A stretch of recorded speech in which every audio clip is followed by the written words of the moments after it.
8:34 de la mañana de este día, jueves 23 de enero del año 2025. Continuamos en esta primera edición de Radio Análisis y como todos los días es el momento del panel de conversación y paso inmediatamente a saludar a nuestros invitados. Uno a la distancia en la región de Valparaíso, Gonzalo Duarte, sociólogo, ex secretario nacional de la Democracia Cristiana, además fue diputado, alcalde. Gonzalo, ¿cómo estás? Buenos días. Ya, ahí se nos cayó, vamos a esperar que vuelva, pero por mientras saludamos aquí en el estudio al secretario general del Frente Amplio, Andrés Kuble. ¿Cómo estás, Andrés? Todo bien, gracias, como siempre, por la invitación. Una jornada intensa, la de ayer, me imagino, Andrés, con el Tribunal Regional del Frente Amplio, se esperaba mucho la resolución, que fue finalmente no sé si existe la palabra acogimiento, ¿no? Pero se acogió parcialmente la denuncia contra la diputada Maite Orsini. Mientras se conecta Gonzalo, te pido si nos puedes explicar en qué consiste esto, cuáles son los pasos a seguir ahora, qué implicancias tiene para la militancia de la diputada Maite Orsini. Esto que en el veredicto se haya acogido parcialmente quiere decir que de los hechos presentados algunos dijeron que los desestimaban y de otros hechos presentados dicen que sí constituyen una falta a nuestros estatutos, una transgresión a nuestros principios y a nuestros valores, pero se pronuncia solo el veredicto y ahora lo que tiene que hacer el tribunal es dictar sentencia que justamente a la luz de los argumentos y a la luz de este veredicto tiene que determinar cuáles son las sanciones que corresponden dada esta transgresión a nuestros estatutos, a nuestros valores y a nuestros principios. Eso lo tiene que evaluar el tribunal, hace la sentencia y con ello queda publicada y cualquiera de las partes puede apelar al Tribunal Supremo de esta sentencia.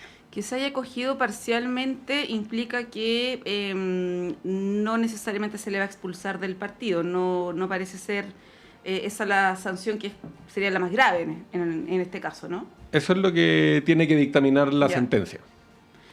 Ya, ahora en lo personal y también desde la dirigencia del Frente Amplio, me imagino que independiente si sus actuaciones no necesariamente son constitutivas de sanción por este Tribunal del Frente Amplio, hay una cierta incomodidad, ¿no? Más allá, me refiero quizás en lo más simbólico, subjetivo, sobre el accionar de la diputada. ¿Qué podrías decir al respecto?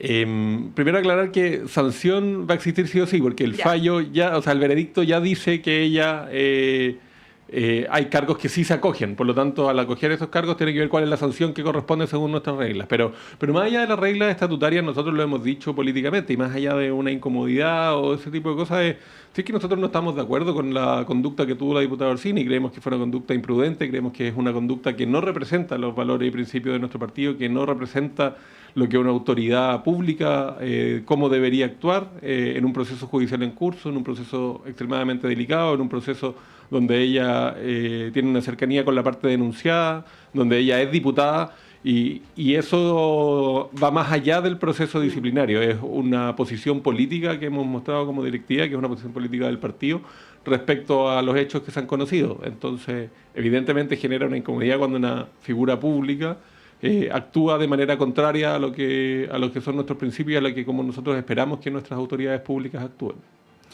Perfecto, bueno, vamos a ver qué ocurre en esta instancia, porque además ella ha dicho que no va a renunciar por ningún motivo, ¿no? Así que vamos a ver cómo evoluciona este caso. Gonzalo Duarte, buenos días, ¿cómo estás? Buen día, Montserrat, disculpa el atraso, pero tuve un problema técnico en los Zoom, muchas veces Sucede, estamos ya habituados a ese tipo de dificultades técnicas. Bueno, quiero partir preguntándole, ya despejadas las dudas sobre lo que ocurrió ayer con la diputada Orsini, seguir en la línea de la conversación que tenía Claudio y Constanza con Carlos Gajardo, ¿no? A propósito de la revelación de estos nuevos WhatsApp entre Luis Hermosilla, para interceder a favor de la ministra de la Corte Suprema, que ya sabemos, esta entidad abrió un cuaderno de remoción, se le suspendió, lo que nos retrotrae a lo que pasó el año pasado con Ángela Vivanco también. Y bueno, revela lo que ya se ha dicho, ¿no? Esta especie de red de tráfico de influencias que favorecía directa o indirectamente al expresidente Sebastián Piñera, donde estaba vinculado Andrés Chadwick, más allá si hay delitos o no, que eso también lo explicó muy bien Carlos Gajardo. Existe una percepción respecto del actuar de Hermosilla, también de Andrés Chadwick, en favor de ciertas causas de derechos humanos y otras también durante el estallido, en favor del expresidente Piñera, y ahí quería preguntarles en lo político, cómo lo analizan, qué implicancias puede esto tener más allá de la remoción de la jueza Sabaj, ¿no? Gonzalo, ¿cómo lo ves? De la mayor gravedad, no cabe ninguna duda.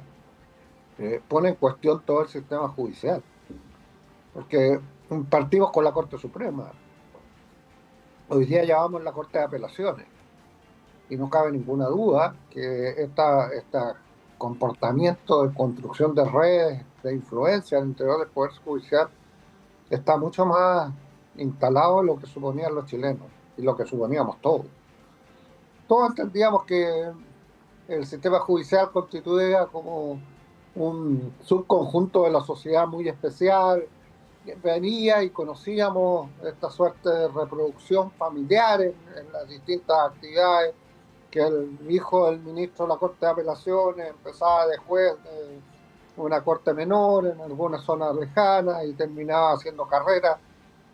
Eso era conocido, pero la instalación de las redes familiares fueron reemplazadas hoy día por redes políticas, sin ninguna duda, que operaban con niveles de influencia muy inadecuados e impropios, que llega a su máximo con estos chats, aunque ahora no solo era para los nombramientos, también para la instalación de las cortes, y sin duda alguna para influir en los fallos. Es de la mayor gravedad. Yo me alegro de haber leído ayer la decisión del cuaderno de remoción de la ministra de manera automática por parte de la Corte.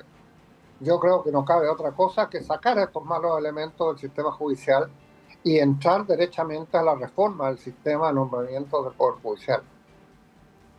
Sí, bueno, hay un proyecto de reforma del gobierno que se presentó en el último trimestre del año pasado, pero no ha avanzado mucho ese proyecto, no se sabe qué ha ocurrido con aquello. Carlos Gajardo dijo, Andrés, hace unos instantes que si no es por las filtraciones, si no es por este reportaje que saca el medio de Clinic, claro, la ministra podría estar en sus funciones como todos los días, digamos, ¿no? Es bien... me hizo mucho clic esa frase, porque hay un montón de cuestiones que están ocurriendo probablemente y que gracias a la prensa, con todos los pros y los contras que tienen las filtraciones de estos casos, bueno, no nos enteramos, ¿no? ¿Cómo ves el caso? Y desde el punto de vista político, insisto, ¿no? Porque la arista judicial tiene su propia deriva.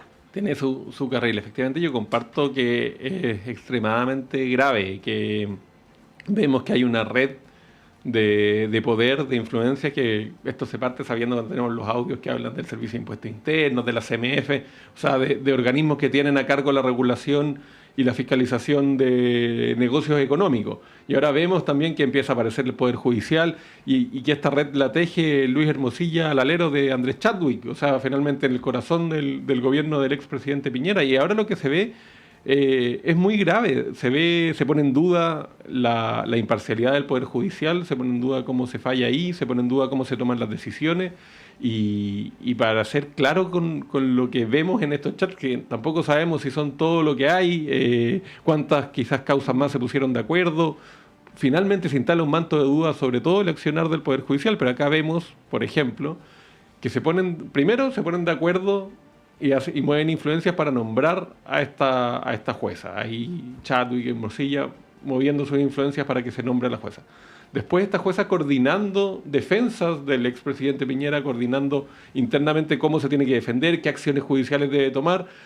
Quizá a modo de asesoría, ya permítanme dar, pero después, en el caso de la recusación del juez, recomienda que se pida una recusación y después ella misma pide que ella tenga que fallar sobre lo mismo que ella elaboró por el otro lado. Entonces, en verdad es totalmente impúdico y políticamente yo creo que es importante no hacerse el ciego de los vínculos políticos que hay acá, como muchas veces creo que en la opinión pública se trata de puntualizar todo el Luis Hermosilla cuando evidentemente esto se actuaba desde el corazón del gobierno del expresidente Piñera y yo creo que los partidos que ahí participaron tienen algo que decir. Yo los noto bien en silencio respecto a cuál es su opinión de esto y cuál es el mea culpa también que hacen que esto haya ocurrido al interior del gobierno que ellos encabezaron.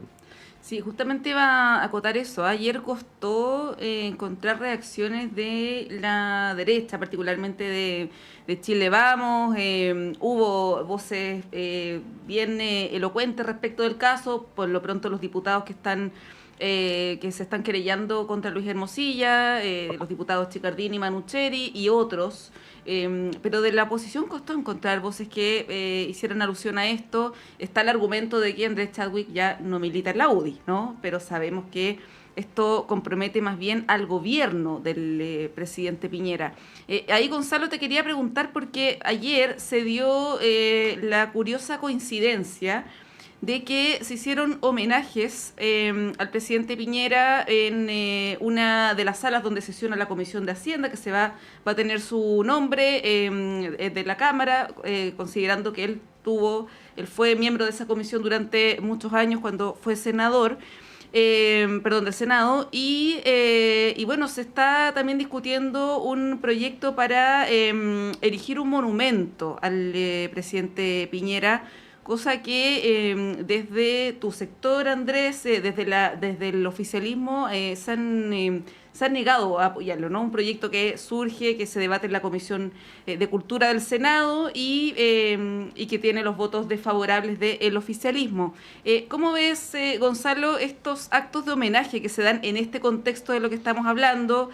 Por ejemplo, la senadora Fabiola Campillay ha sido la más crítica, considerando el tema de las violaciones a los derechos humanos durante el estallido social. Todo esto a pocos días que se cumpla el primer aniversario de su lamentable fallecimiento. ¿Cómo lo ves? Mira, permíteme hacer un comentario previo. Yo creo que la falta de declaración de un sector político frente a la gravedad de los chats que se conocieron en torno al sistema judicial demuestra un poco la crisis política que vivimos. Esta tendencia a callar cuando son de mi lado. Yo quiero valorar el Frente Amplio, los comportamientos que ha tenido con respecto a situaciones que han sido desagradables, que han sido muy cuestionables, y que ha reaccionado como hay que reaccionar, condenando, sancionando, no escondiendo la cabeza ni con silencios cómplices. Yo creo que eso es algo que hay un sector político que no está haciendo hoy día. Yo creo que la derecha todavía tiene que dar mucha prueba al respecto. Hay demasiados casos de gente de su sector, alcaldes, hoy día exministros, que aparecen comprometidos ante lo cual los actores políticos callan, guardan silencios cómplices. Y eso es reflejo de una crisis ética de un sector político, que tiene que ser denunciado y cuestionado públicamente. El que calla otorga, dice el viejo dicho popular. Y pareciera que hay demasiada gente hoy día en este país que está callando porque otorga frente a situaciones corruptas como las que estamos conociendo. Dicho aquello, mira, hay una vieja tradición con respecto a los homenajes a los presidentes de la República, a los ex senadores, en las comisiones. Prácticamente ya no van quedando salas del Senado que no tengan el nombre de algún senador. Y si los senadores, hay incluso una sala de los expresidentes de la República, que se llama la sala de los presidentes, que son todos los presidentes de la República que fueron presidentes del Senado en alguna época de la historia de Chile, que son muchos. En ese sentido no me llama la atención que la derecha promueva y lleve adelante homenajes de esta naturaleza. Yo creo honestamente que a los muertos hay que dejarlos descansar en paz, ¿ya? Y no hacer de los debates referidos a este tipo de materia cuestionamientos públicos que en definitiva son odiosos. Ya, yo, siendo alcalde, conocí al senador Sebastián Piñera en su primera etapa. Después no tuve, porque fue senador yo fui alcalde de la comuna de La Florida y él fue senador por esa zona. Tuve muy poca relación con él. Pero creo honestamente el derecho que tienen sus partidarios de rendirles homenaje. No me parece que sea eso, que debiera ser eso motivo de controversia, sino más bien es como ir a pifiar un funeral. No me gusta, acepto esto. Yo soy partidario de, en silencio respetuoso, despedir a los muertos. Andrés, ¿cómo ves más allá del homenaje, los homenajes que se van a hacer además cuando se cumpla el aniversario, de renombrar la sala de la Comisión de Hacienda del Senado? Se habla de un monumento también, ¿no? Y ahí es donde ha generado más escozor en algunos actores políticos. ¿Tú cómo lo ves? Yo comparto que sus partidarios, sus cercanos, tienen todo el derecho de rendirle homenaje. Es un expresidente, por lo que significó, y se entiende que se sigan un montón de tradiciones que son tradiciones republicanas que creo que le hacen bien al país y está bien que así sea. Más en cuanto a un homenaje gigante, un homenaje político, un homenaje como... Ahí pongo mis dudas en el sentido que creo que justamente cuando se están debatiendo cosas que ponen en cuestionamiento lo que significó su figura o su gobierno, y eso todavía no decanta, creo que puede ser un problema. Creo que puede ser visto como, sobre todo por la ciudadanía que es más lejana a la política, como se rinde un homenaje a la vez que estamos hablando de cosas de corrupción. Creo que genera un cortocircuito, algo como que alejado a la gente, y por eso creo que es mejor. Yo creo que todos los expresidentes terminan siendo homenajeados, pero esperar que pase un tiempo prudente para que lo que significa históricamente la figura del expresidente Piñera, lo que significa su gobierno, esté más decantado y no esté tan en disputa. Bueno, el tema de las percepciones también sabemos que va variando. Están los cuestionamientos a propósito de lo que hablábamos del caso Hermosilla. Está el tema que todavía no se resuelve del todo respecto a lo que ocurrió durante el estallido social. Pero por otro lado hay una percepción, así lo reflejan algunas encuestas, la última Criteria, por ejemplo, ¿no? Con la valoración de todos los últimos presidentes, Piñera es el que lleva la delantera. Eso llama la atención, considerando que en su momento llegó incluso a un 6% de aprobación en una encuesta CEP durante el estallido social, ¿no? Son debates que van a continuar de todas maneras de aquí a principios de febrero, cuando se cumpla, como decía, el primer aniversario de su fallecimiento. Nos queda poquito para ir a la pausa, pero quiero introducir, que demos una pincelada para ya retomarlo a la vuelta respecto del tema de pensiones. Este es un tema que probablemente nos va a tener hablando no solamente toda esta semana, sino que la próxima. Ya es prácticamente un hecho que el presidente va a utilizar la facultad constitucional para suprimir la semana distrital y forzar la votación de la reforma de pensiones. Ayer, Andrés, el Consejo Fiscal Autónomo se pronunció, dijo varias cosas bien interesantes, 11 observaciones, pero lo que yo considero más relevante, no sé cómo lo ven ustedes, es el pronunciamiento sobre la necesidad de hacer una reforma en términos fiscales, ¿no? A largo plazo. Eso fue bien contundente, de que la reforma va por el camino correcto y que hay algunas cuestiones que se debiera hacer. Se refiere, por ejemplo, a un tema tan complejo e impopular como subir la edad de jubilación, hace algunas recomendaciones, en fin. ¿Cómo ves lo que plantea, Andrés, el Consejo Fiscal Autónomo y bueno, los pasos a seguir? Hoy ya no se va a votar como se había previsto en la sala del Senado. Eso ya va a ocurrir a principios de la próxima semana. Y bueno, están trabajando contra reloj y en duda algunos respaldos, entre ellos de tu partido, más allá que no es la mayoría, ¿no? ¿Cómo es ese debate?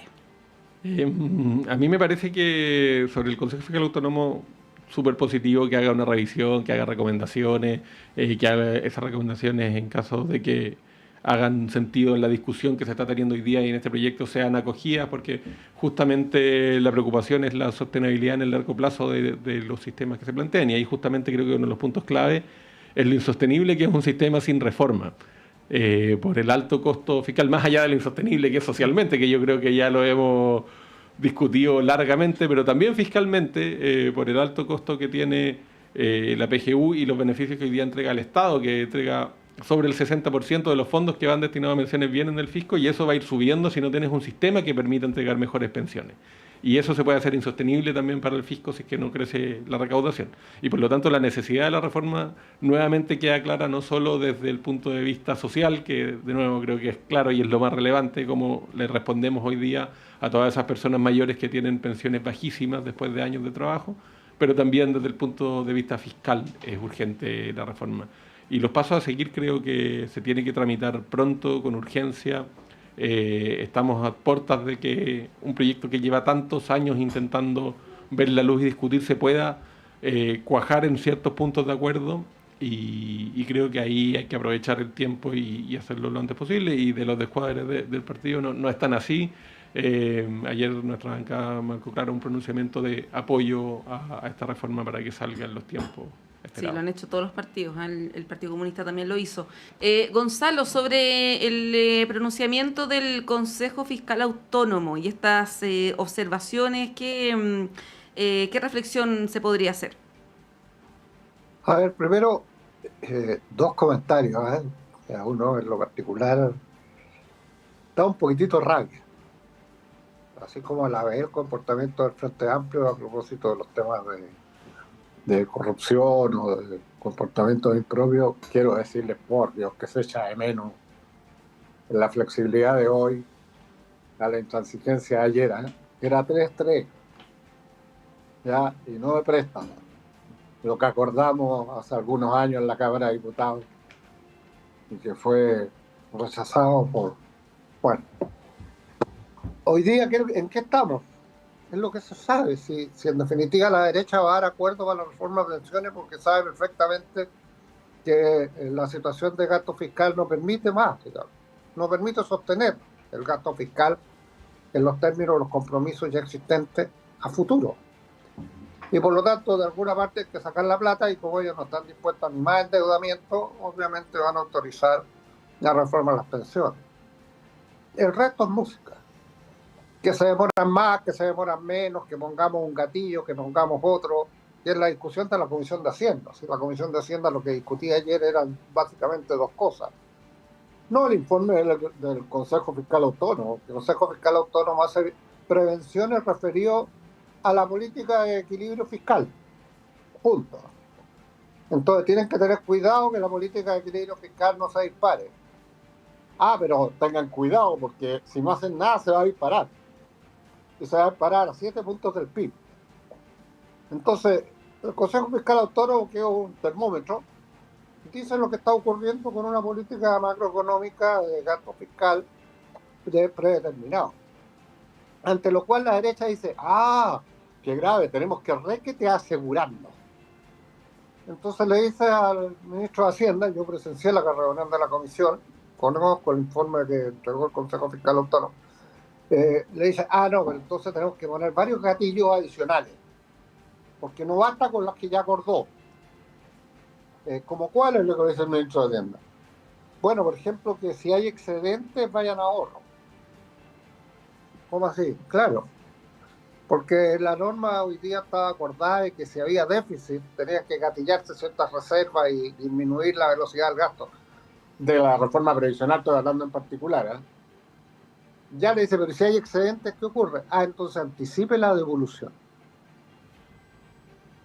En fondo, requete asegurarse de cumplir las metas fiscales que para la derecha son esos macrosantos. Y el segundo tema es quién controla las inversiones. Porque ahí está la plata. ¿Quién maneja la plata? El sector privado. El público con ningún motivo.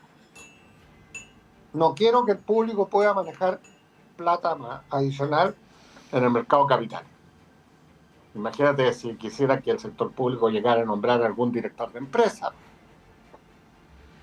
No, eso es imposible. Nada de eso está autorizado. Entonces, ¿va a haber reforma de pensiones? Sí, va a haber reforma de pensiones. La ventaja que vamos a tener es que por fin los adultos mayores van a tener un pequeño incremento de sus pensiones. Se va a hacer equidad para las mujeres. Y el precio que estamos pagando para aquello es garantizar el control del gasto fiscal para los próximos 30 años. Bueno, les propongo hacer una breve pausa y a la vuelta retomar este tema que yo creo que le podemos dar un par de vueltas más. Hacemos un alto cuando son las 9 de la mañana en punto y volvemos en unos minutos.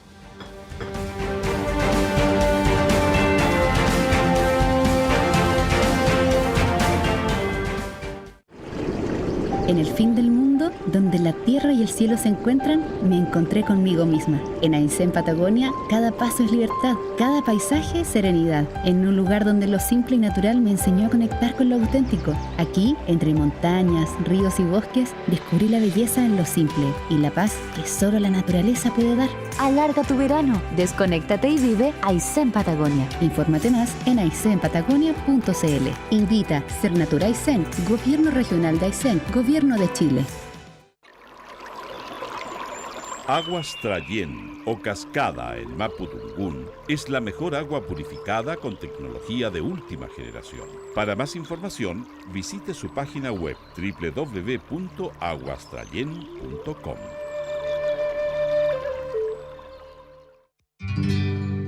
Descubre el fascinante mundo del patrimonio cultural chileno en Chile, su tierra y su gente. Cada domingo, de 11 a 13 horas, te invitamos a explorar la riqueza de nuestro país diverso y emblemático. Únete a nosotros en Radio Universidad de Chile, 102.5 FM y en www.radio.uchile.cl para conocer más sobre nuestra identidad cultural. Chile, su tierra y su gente es un programa creado por el Ballet Folclórico Antimapu de nuestra universidad.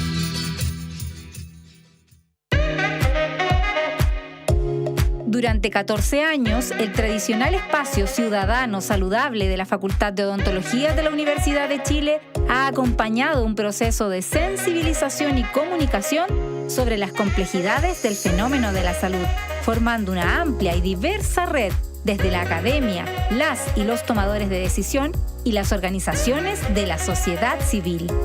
Soy la periodista Cecilia Espinosa Cortés, conductora de A Tu Salud, y te quiero invitar a que juntas y juntos sigamos aprendiendo y problematizando lo que nos ocurre con el bienestar. Escúchanos todos los jueves de 11 a 12 horas en la 102.5 FM y en la señal en vivo de radio.uchile.cl.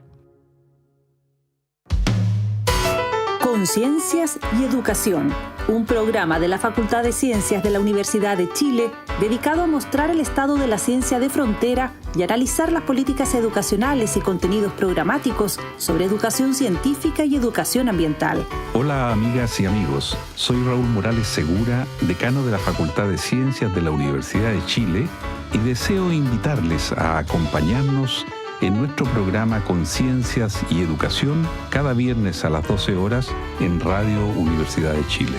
Conciencias y Educación, un programa para una ciudadanía más demandada en los avances científicos, tecnológicos y ambientales, en el 102.5 FM y radio.uchile.cl.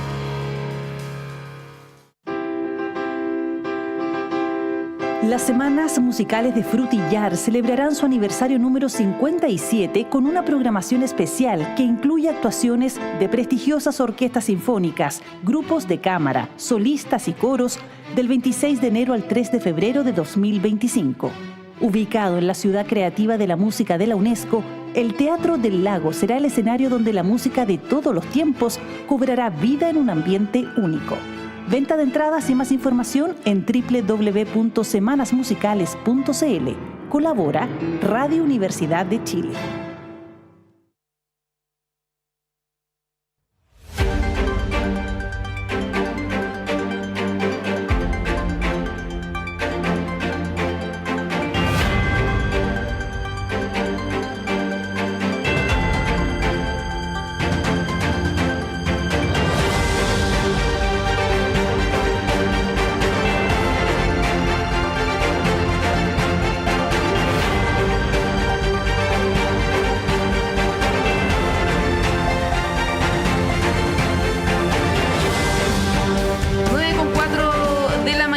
Estamos con Gonzalo Duarte y Andrés Kuble hablando sobre política, actualidad nacional, a ver si alcanzamos a abordar algo de Estados Unidos también, que nos da bastante material día a día.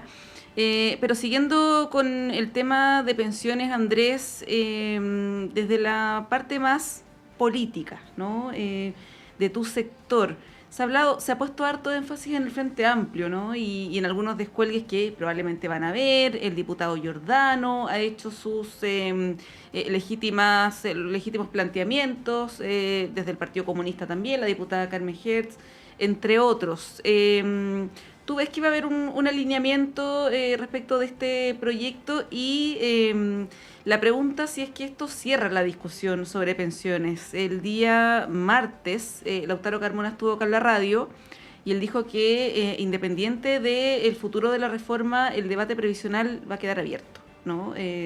Cosa que no es compartida necesariamente por la oposición, que busca justamente cerrar este tema y que no le rebote a Evelyn Matei, que eventualmente podría convertirse en presidenta. ¿Cómo ves eso? Porque está la promesa de la presentación de un proyecto sobre un inversor estatal en los próximos meses, cosa que ha generado irritación en la derecha, con lo que el debate sigue abierto de todas maneras, ¿no? ¿Cómo lo ves?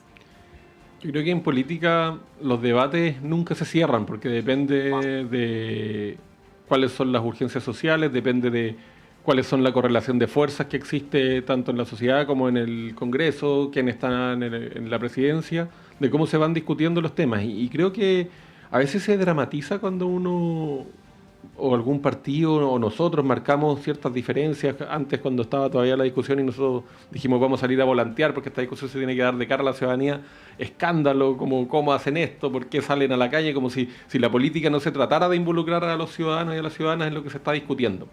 Y ahora lo mismo, creo que pasa que se construye un acuerdo, pero se intenta que luego de que se construya ese acuerdo se oculten las posiciones que se defendieron en una negociación. Y se trata de decir, ahora este acuerdo todos tienen que decir que es perfecto, sobre todo desde la derecha dicen, y si no dicen que es perfecto se están saliendo.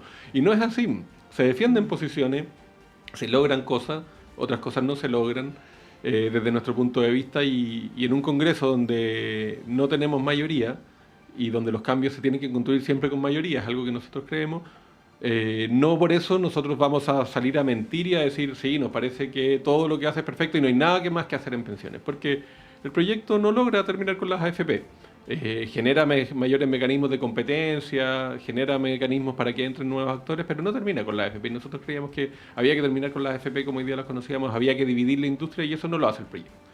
¿Qué decimos nosotros honestamente como fuerza política? Es algo que nosotros creemos que se tiene que hacer en el sistema. Y vamos a seguir diciéndolo. No vamos a cambiar de opinión porque se está construyendo un proyecto que dejó esa parte fuera. Y me imagino que la derecha también tiene sus puntos y también cree que hay cosas que no son perfectas y que si en algún minuto tiene la correlación de fuerza, lo hará y tratará de hacer los cambios y quizás buscará fortalecer la AFP y reducir la licitación que se ingresa, qué sé yo, que fue un punto que a ellos tampoco les gustaba en la negociación. Entonces, claramente esto sigue abierto y es bueno que los debates políticos estén abiertos, porque nunca es posible cerrarlos. La situación política cambia, la situación social cambia y la política tiene que ser capaz de responder a esos cambios, y el cerrar debates por arriba no funciona simplemente. Gonzalo, ¿cómo ves esta disyuntiva respecto de el debate, si queda abierto o no esta consigna no más AFP, que a todo esto ayer también tuvo una expresión ciudadana en el centro de Santiago? ¿Cómo ves eso desde el punto de vista del oficialismo, ¿no? Esta reiteración también de la ministra Jara, de que lo deseable sería terminar con las AFP, el anuncio de este proyecto podría perjudicar las negociaciones. ¿Cómo lo ves? Mira, sí, como te decía con anterioridad, a quien más le interesa cerrar esto es a la derecha de inmediato, y ojalá por muchos años más. Sí, al final de cuentas, la derecha lo que hace es consolidar la administración de los fondos de capital de este país más significativo por muchos años. Y esa es la defensa que ha dado de una manera brutal desde que su instalación bajo la dictadura de Pinochet. Y va a seguir en lo mismo. Y obviamente la patudez llega al nivel de decir, y además, por favor, no lo discutan, ¿eh? No opinen sobre esto, ¿eh? Déjenmelo tranquilito. No, eso ya es demasiado pedirle al pueblo. La gente va a seguir demandando mejores pensiones, no cabe ninguna duda. Y tampoco podemos llegar al paroxismo, pero es una mejora, pero no es un cambio muy sustantivo y significativo en las condiciones de vida de la población. Y además, todo ciudadano siempre quiere más. Por lo tanto, lo normal es que vuelva en un tiempo más a surgir la necesidad de revisar el sistema de seguridad social, de revisar la situación de los pensionados, de ver cómo se logra abordar un perfeccionamiento en esas materias. Además, en un contexto de transformación demográfica brutal como el que estamos viviendo, con condiciones sociales brutales también. Yo ayer leí una entrevista del director de Mejor Niñez que me impactó cuando decía que por cada 10.000 niños que nacían al mes en este país, habían 16.000 niños que los tribunales derivaban al servicio de atención de menores. 16.000.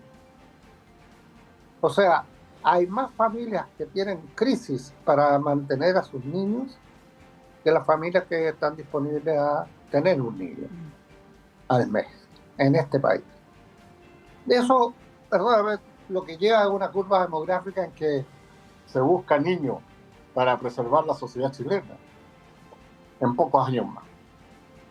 Y eso va a tener que abordarlo cualquier sistema de seguridad social. La cantidad de viejos que va a haber que sostener, la modificación de los sistemas sanitarios para atender a adultos mayores, en desmedro probablemente de lo que en el pasado hicimos, de impulsar fuertemente los sistemas sanitarios para la atención del embarazo, del niño, de los primeros años niños, la vacunación infantil, todos esos programas van a entrar a desaparecer y van a crecer exponencialmente las casas de acogida para adulto mayor, los sistemas de atención para enfermedades de la senectud, etc. Entonces, ¿cómo pueden pretender que no volvamos a discutir sobre seguridad social, que no volvamos a discutir el modelo de solidaridad para la seguridad social y creamos que va a ser posible sostener un modelo exclusivamente individual? Eso es mentirle al país, ¿no? Sí, bueno, se habla, Andrea, a propósito de lo que dice Gonzalo, de, por ejemplo, el Consejo Fiscal Autónomo, de aumentar la edad de jubilación, cosa que uno podría estar o no de acuerdo, es una medida súper impopular, pero que también debiera quizás ajustarse a las expectativas de vida en un contexto de un sistema de pensiones con cierta legitimidad, un sistema de seguridad social, no como el que existe actualmente quizás, pero sí también es relevante ver cómo la población adulta mayor está inserta en la sociedad. O sea, después de los 65 años o a los 60 años, ¿en qué vas a trabajar? ¿Qué lugar te va a dar un espacio de trabajo adecuado, digno, bien remunerado, ¿no? Que tiene que ver con el envejecimiento sostenido de la población, la crisis de natalidad, los temas que plantea Gonzalo, de todas maneras son muy relevantes. No sé si tienes algún comentario al respecto. Tiene que ver con la mirada de futuro de país también, ¿no? Se ha hablado harto de la edad de jubilación y efectivamente, como tú dices, hoy día hay muchísima gente que trabaja pasada la edad de jubilación porque las pensiones no alcanzan. Entonces, poner, creo que el foco hoy día de la discusión ahí en un sistema muy deslegitimado, creo que solo contribuiría a su deslegitimación. Y ahí hay algo importante, porque cuando se deslegitima el sistema, no solo se deslegitiman las AFP, que yo creo que es lo más visible, donde la legitimidad que tienen es bajísima, porque se ve que no cumplen el objetivo de entregar buenas pensiones y sin embargo se ve cómo manejan grandes utilidades y eso en el negocio directo. Sobre todo lo que defiende, bien lo decía Gonzalo, es el negocio o poder indirecto que tienen al tomar las decisiones de inversión sobre los ahorros de los trabajadores y trabajadoras, y eso es un tremendo poder que han defendido con uña y diente, y creo que es el trasfondo del asunto. Pero sobre lo mismo, eso se va deslegitimando el sistema completo y va deslegitimando incluso la cotización, lo dijo la ministra Jara, y en un sistema que no se ve que entrega buenas pensiones, la gente dice, ¿para qué voy a cotizar? Mejor voy a la informalidad, veo a cotizar por el mínimo, tengo la plata del día. Y cualquier sistema de seguridad social y de pensiones sin la cotización legitimada no va a tener futuro, va a ser muy difícil de sostener. Y por lo tanto, el daño que se ha hecho por defender este negocio y este poder creo que ha sido bastante grande, y esperemos que esta reforma sea un primer paso para ir a abrir un camino que cambie también la percepción sobre la seguridad social en Chile. Eso es muy importante, a un sistema que sea ampliamente legitimado. Quería llevarlos a un tema totalmente distinto, se vincula de alguna manera con ciertas iniciativas parlamentarias, pero que es el caso de Ronald Ojeda, este ex militar que fue refugiado político en nuestro país. Como sabemos, fue secuestrado, asesinado de una manera brutal. Hay una investigación que ya lleva varios meses a cargo del fiscal Barros, quien a principios de semana lanzó su hipótesis de manera pública, y es que el gobierno venezolano tendría una incidencia, una injerencia directa en su secuestro y luego su ejecución. Recordemos que él es un desertor del ejército venezolano, y por algo también había una protección respecto de él, ¿no? Ayer hubo un mega operativo en la comuna de Maipú, buscando también desarticular células del Tren de Aragua, que sabemos que están esparcidas por hartas partes de Latinoamérica. Y ahí quería partir contigo, Andrés, preguntándote cómo ves este caso que tiene como varias aristas, ¿no? Una es la instalación del crimen organizado en Chile, constatar de qué manera opera estas redes de sicariato, ¿no? Que finalmente el Tren de Aragua tiene mucho que ver con eso. Pero por otro lado, este hecho que si se comprueba, y que de alguna manera la ministra Toa, el subsecretario Cordero también han avalado la tesis de la Fiscalía, sería gravísimo, ¿no? Que un refugiado político que requiere protección haya sido secuestrado y asesinado de la manera como ya conocemos. ¿Cómo observas este caso y qué se podría hacer, ¿no? Desde la institucionalidad? Yo escuchaba más temprano al fiscal nacional que decía nadie está por sobre la ley. Incluso hay un testigo que habla de el rol de Diosdado Cabello en esta ejecución, en este crimen. ¿Cómo lo ves? Voy a tomar los dos temas. La instalación o el crecimiento del crimen organizado es uno de los motivos de mayor preocupación, yo creo, que ha habido en este gobierno, y que nos debería preocupar a todos. Creemos que la crisis de seguridad no solo se ve en delitos comunes, sino que uno de los fenómenos más complejos es justamente el crimen organizado, la complejización y la organización de la criminalidad que requiere un Estado también más organizado, más coordinado. Y ahí esperamos que las distintas leyes que se han aprobado, la ley de inteligencia, el Ministerio de Seguridad, también se haga cargo de estos nuevos fenómenos que estamos viendo en Chile y que finalmente expanden la inseguridad, porque es distinto la criminalidad, entre comillas, común, como se le llama, que cuando hay organizaciones que tienen mucho poder y que por lo tanto eso hay que contrarrestarlo y no es fácil, no es una tarea fácil, y requiere de no solo voluntad, sino que coordinación de los distintos aparatos de seguridad del Estado, de los municipios, y ahí creo que es una tarea de todos colaborar. Y sobre el caso en particular, si efectivamente se comprueba la tesis del fiscal, es gravísimo. Habla también de lo que hemos señalado respecto a la dictadura en Venezuela, que muestra un camino o otra forma de actuar más, que sabemos cómo actúan estos gobiernos autoritarios, estas dictaduras, también persiguiendo opositores fuera del territorio de su país, y eso es extremadamente grave, sin duda, y creo que de comprobarse hay que tomar las acciones que corresponda para perseguir a quienes sean culpables de ese crimen, y si es el gobierno venezolano también hacerlo saber. Sí, Gonzalo, bueno, esto da cuenta de un cierto, por lo menos a nivel de las percepciones, ¿no? Como de desborde respecto del crimen organizado y de estas, como decía, redes de sicariato. Pero por otro lado, desde la arista política, y que tiene que ver también con las relaciones internacionales, con la diplomacia, con cómo nos relacionamos con el gobierno, régimen venezolano, es complejo, ¿no? Porque tenemos más de 1 millón de venezolanos en el país y se tienen que tomar las decisiones más sabias, más estratégicas también en esa dirección. ¿Cómo analizas lo que está pasando en esas 2 aristas, por lo menos, no?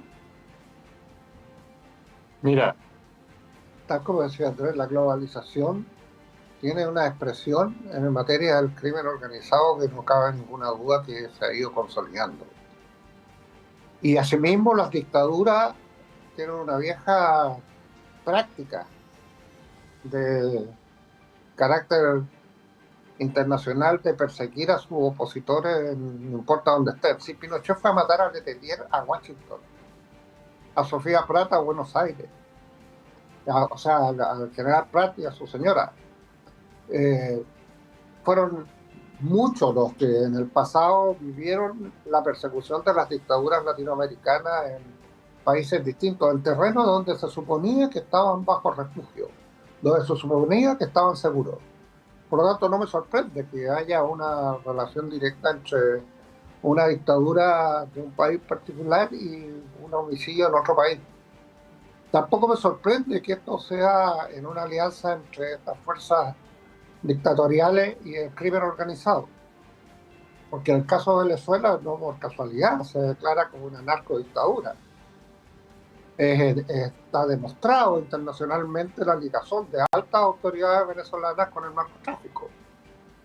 Y está claramente evidenciado por las investigaciones de distintos países la relación entre las bandas de crimen organizado y autoridades políticas. No es algo que no se conozca o que no haya leído, de que en México, por ejemplo, la relación entre autoridades de gobierno y los grandes grupos organizados de narcotráfico son comentarios declarados y motivo de persecución de varios periodistas. Entonces, no sorprende.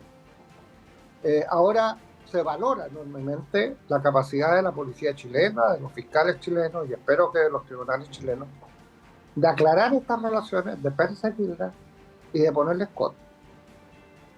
Cuando uno habla con los fiscales, por mi pega yo he tenido que hacerlo, los fiscales nos comentan de que para los delincuentes venezolanos es sorprendente que la policía los persiga por matar a otros delincuentes. Porque dice, en mi país los policías nunca se preocupan cuando la matanza es entre bandas. Total, que se matan entre ellos. Dice. ¿Para qué vamos a perder tiempo investigando? En Chile no. En Chile todo crimen se investiga. Y esa es una fortaleza de la policía chilena y una fortaleza del sistema judicial chileno, que hay que preservar. El que viene a Chile sepa, cualquiera que sea su nacionalidad, chilena o extranjera, que en Chile se persiguen todos los delitos, sobre todo los de sangre, los de mayor violencia. Y que por lo tanto actuar delictualmente en Chile no es impune. Sí, mire, poco se dice, pero Chile sigue siendo uno de los países más seguros de América Latina, con menor tasa de criminalidad y con menor tasa de muertes por homicidio. Claro, nos sorprendemos porque tenemos una batería de medios de comunicación que cree que la única manera de ganar sintonía es hablando crimen. Entonces el noticiario usa 45 minutos para hablar de crimen, 30 minutos para hablar de deporte y como 10 minutos para el resto, porque los demás son tandas comerciales. Pero la verdad es que Chile hoy día, desde el punto de vista de las tasas de delito, sigue siendo uno de los países, si no el primero, al menos el segundo en América Latina, sin ninguna duda, en materia de comisión de delitos de sangre. Entonces, que el gobierno venezolano aparezca involucrado, sí, no tengo pruebas, no tengo cómo demostrarlo en materia del fiscal que hacerlo, pero que un fiscal diga que estos señores han declarado que fueron financiados para cometer un homicidio de un refugiado político en Chile por el gobierno venezolano, me parece de la mayor gravedad. Y que los autores de eso hayan sido detenidos, me parece un éxito que solo podemos valorar. Andrés, bueno, a principios de semana, Lautaro Carmona, el presidente del Partido Comunista, fue consultado en otra radio, creo que fue en Tele 13 Radio, sobre este caso y la tesis del fiscal Barros. Y él fue crítico con la fiscalía. Planteó, sin tener el antecedentes, ¿no?, que era una hipótesis aventurada. Fue bastante crítico de esta hipótesis del fiscal Barros, que ya había sido avalada también por el gobierno, ¿no? ¿Qué te parece eso, considerando un poco la línea de lo que dice Gonzalo, ¿no? Esta posibilidad real de que desde autoridades del gobierno, no sabemos si Diosdado Cabello u otro, en vínculo con el Tren de Aragua, se haya mandado a asesinar a un refugiado político en Chile, y que un partido del oficialismo esté poniendo en duda esa posibilidad, y sabemos que por razones políticas, ¿no? No lo dijo así Lautaro Carmona, pero ellos tienen una mirada distinta a la del gobierno sobre el gobierno o el régimen venezolano. No consideran que es una dictadura. También lo dijo Lautaro Carmona esta semana, porque eso sería hacer una comparación con el proceso que vivimos en Chile durante la dictadura de Pinochet. Ellos tienen una mirada muy distinta respecto de Venezuela, lo que también lo lleva a dudar de la tesis de la Fiscalía. Tú, como dirigente de un partido oficialista, ¿cómo ves esas diferencias, que son más que matices, son diferencias bien profundas? No he tenido la oportunidad de escuchar las declaraciones de Lautaro Carmona, pero sobre lo que me comentas, yo creo que efectivamente se tiene que investigar y llegar al fondo. Hay una tesis que tiene que ser comprobada. Yo no creo que sea prudente ponerla en duda o confirmarla. Hay una tesis que tiene que comprobarse. Y sobre las diferencias, yo creo que han salido en distintas instancias. Cada vez que hemos hablado de Venezuela, el Partido Comunista marca sus diferencias, a pesar de que cuando tuvimos la elección y toda la discusión respecto al conteo de votos, al fraude, creo que las opiniones del Partido Comunista también fueron bastante matizadas respecto a apoyo o no de lo que ahí pasaba. Pero como lo hemos dicho antes, en la coalición y en la acción política que tenemos que llevar en el día a día, las relaciones internacionales las lleva el presidente, y el Partido Comunista se ha respetado eso, y eso que me parece que es importante, más allá de las diferencias, que haya un respaldo y una valoración de la acción del presidente en materia internacional, y eso el partido y todos sus ministros del Partido Comunista así lo han hecho. Y hay muchas cosas también que nos mantienen en una misma coalición por los distintos desafíos que vemos en el país, como por ejemplo lo que hablábamos antes de pensiones, y muchas cosas que tienen que ver con responder a las urgencias de la ciudadanía. Hay más similitudes que diferencias, por cierto, ¿no? Si no estarían en la misma coalición. Yo sé que se hace harto énfasis en esto comunicacionalmente, pero considero que igual son diferencias profundas, por eso lo menciono, y de cara también a la constitución de pactos electorales, a las listas parlamentarias, son quizás reflexiones que se podrían hacer. Lo que dijo Lautaro Carmona a principio de semana es que hizo un llamado a que el fiscal Barros tuviera rigor a propósito de esa hipótesis. Gonzalo, ¿cómo lo ves tú también, considerando las distintas posiciones en la centroizquierda? Y ahí también incluyo a la Democracia Cristiana. Mira, yo tengo gran consideración por Lautaro Carmona, tengo aprecio, nos conocemos hace muchos años. Y entiendo la complicación de tener que hacer declaraciones sobre Venezuela en pleno proceso electoral de su reelección.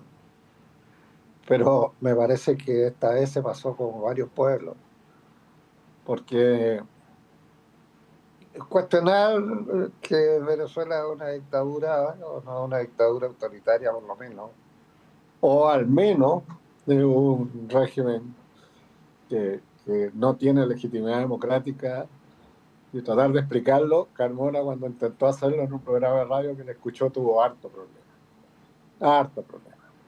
Y para los chilenos, en general, no tiene explicación. Si la verdad es que digamos las cosas como son. Está bien, uno entiende el principio de una intervención, la injerencia en los otros pueblos, todas estas patrañas, pero la verdad es que el régimen venezolano es una dictadura que el Partido Comunista está pagando un alto costo por no reconocerlo. No entiendo cuál es la justificación. Creo que en gran medida la disminución de participación en sus últimas elecciones en términos de haber disminuido su volumen de votación en un número tan relevante, claramente refleja insatisfacción de la gente, de una parte importante del Partido Comunista con respecto a esta situación. No es posible pedirle al Partido Comunista, a los militantes del Partido Comunista que sufrieron la persecución dictatorial de Pinochet, solidarizar con persecución como la que estamos viviendo en Venezuela. Y no es razonable. Y claro, hay problemas, están en periodo electoral y por lo tanto yo desde ese punto de vista entiendo que muchas veces uno le habla al público interno más que al país, pero creo que el Partido Comunista más temprano que tarde va a terminar rechazando una posición que le va a generar mucho costo, que está generando mucho costo, no solo al Partido Comunista, también a la coalición en su conjunto de gobierno, porque no es posible entender esta diferencia sobre un elemento tan fundante de cualquier coalición, que es la adhesión a ciertos principios democráticos. O sea, yo no soy capaz de sostener una coalición que no tenga como elemento fundante en común algunas cosas básicas. Una de ellas es el respeto a los principios democráticos. Y al menos yo no estoy disponible para juntarme con los republicanos, porque no creo en su convicción democrática. Con Kaiser, porque no creo en su convicción democrática. Es un elemento que divide aguas, claramente. Y yo creo que eso es algo que hay que reflexionar muy profundamente, porque en ese caso, el día de mañana, podemos terminar con una coalición muy progresista que siga el camino de Nicaragua o de Venezuela.